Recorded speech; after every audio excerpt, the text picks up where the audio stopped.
Napisali ste uvod v knjigo Jana Krševa Hitler. Na Zahodu pravijo, da je to najbolj popolna biografija Adolfa Hitlerja.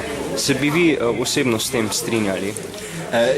Ja, bo najbolj popolna, ampak ni takšna, da bi jaz rekel, sem povsem zadovoljen.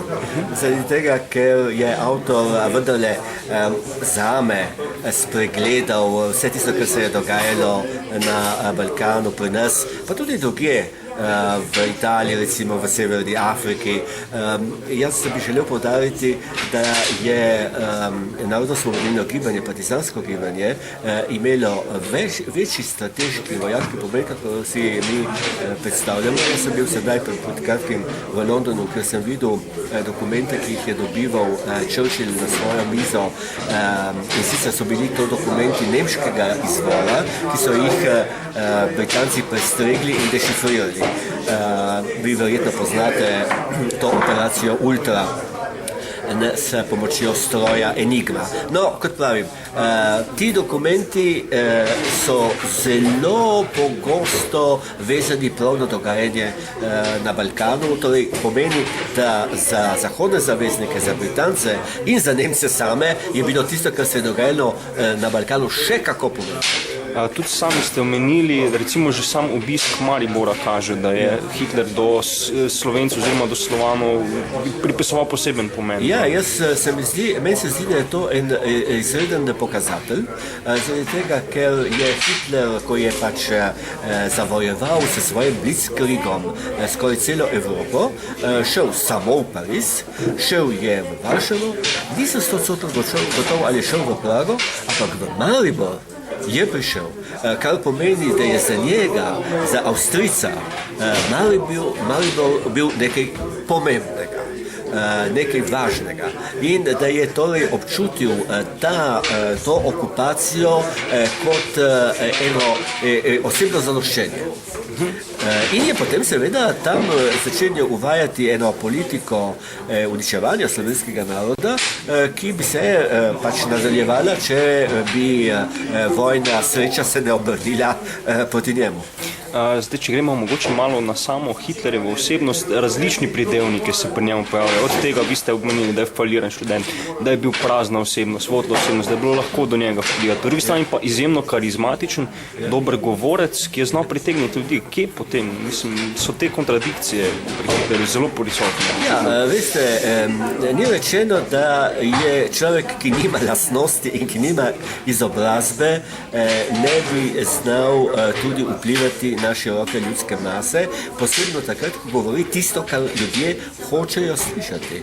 In Hitler je znal v tem smislu interpretirati imenitno frustracijo nemškega naroda, ki je bil pač v prvi svetovni vojni premagan in je na to doživljal strašne ekonomske krize. Bal se je bolševizma, velik del naroda se je bal bolševizma in vse to je, vse te strahove, vse te frustracije, vse te poraze je znal Hitler, bi rekel, nekako interpretirati v tem, da je rekel, mi se moramo maščevati, moramo iskati revanšo, se boriti in premagati Francoze in Britance in potem seveda si pridobiti nova ozemlja, nove kolonije, kje ne bomo šli čez morje, nam ni treba, da gremo čez morje, imamo tukaj Poljsko, imamo Ukrajino, imamo Belorusijo, imamo celo Rusijo do Urala. To hočemo imeti. Torej, ponujajo zelo, recimo celo temu enostavne rešitve, ki jih je bilo lahko razumeti, ki so očitno Ja, v tem je bila njegova moč. On je znal govoriti ljudem na preprost način, tudi zaradi tega, ker je bil njegov način mišljenja pravzaprav izredno preprost. To ni bil sofisticiran človek, ki bi znal bolje, globlje interpretirati pač politično dogajanje svojega časa, temveč ga je interpretiral na najbolj preprost način, tako kot so ga ljudje lahko razumeli. Zdaj, veliko časa, kar nekaj časa je zdaj že minilo od Hitlerjeve smrti, od padca fašizma oziroma nacizma. Zdaj, bo mogoče še neka časovna komponenta oziroma neko še daljše časovno obdobje, recimo bodo, ne vem, čez 100 let na Hitlerja verjetno gledali drugače kot danes. Bo recimo, ne vem, po vašem mnenju, čez 100 let Hitler, ne vem, kaj ga bodo odpisovali kot recimo danes Napoleon ali pa recimo kakšnega rimskega cesarja kot velikega vojskovodjo? Jaz mislim, da ne. Tudi prvič zaradi tega, ker velik vojskovodja on ni bil, in drugič zaradi tega, ker za sabo resnično niso pustil nič pozitivnega. Jaz nočem sedaj hvaliti Napoleona, o katerem sem prepričal, da je bil tudi en masovni morilec.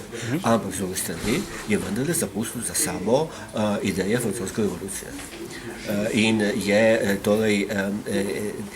je bilo mogoče na teh idejah nekaj graditi. Na Hitlerjevih idejah ni mogoče graditi čist nič, razen seveda poraza in smrti. V Nemčiji 30 letih kriza, veliko problemov, inflacija, ste sami omenili. Situacija zelo spominja na Evropo danes, torej so plodna tla za pojav podobnega ali pa morda celo istega sistema. Veste, jaz mislim, da se vendarle zgodovina ne ponavlja. Mi smo bolj zreli, kako so bili Nemci v 20. in 30. letih, tako da se upam, kaj takšnega ne bi mogli ponoviti, ampak vendarle je treba biti pozorno na to, da se desničarske sile povsod pojavljajo v Evropi. V času te krize. Sam pomislite recimo na desnico v Franciji, v Belgiji, na Holandskem, na Finskem celo. Tako da je vendarle treba biti pozoren na to in zaustaviti take trende.